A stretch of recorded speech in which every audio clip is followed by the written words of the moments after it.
അപ്പോൾ പുള്ളി വലിയ ഗൗരവത്തിലൊക്കെയാണ് വന്നിരുന്നത്.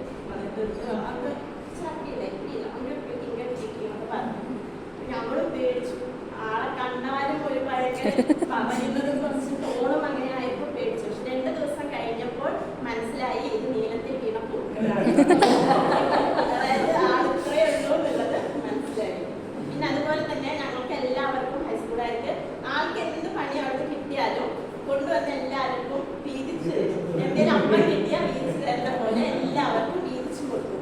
എന്നിട്ട് അത് നല്ല രീതിയിൽ തന്നെ തട്ടിക്കൊടുത്ത് നല്ല കളിച്ചിരിയോടുകൂടി തന്നെ ആ വർക്ക് തീർക്കാനുള്ള നല്ല ഒരു കഴിവ് സാധിക്കുന്നുണ്ട്. അതായത് നല്ലൊരു നേതാവിന്റെ കഴിവാണ്. തൻ്റെ കൂടെയുള്ള ഇടയന്മാരെയൊക്കെ ഒന്ന് ആക്റ്റീവാക്കിയിട്ട് ആ ജോലി നല്ല രീതിയിൽ മുന്നോട്ട് കൊണ്ടുവരണമെങ്കിൽ ഒരു നേതാവിന് വേണമല്ലോ. ആ കഴിവ് സാറിനുണ്ട്. അതെന്നും സാറിൽ ഉണ്ടാവട്ടെ. കൂടാതെ സാറിന്റെ ഏറ്റവും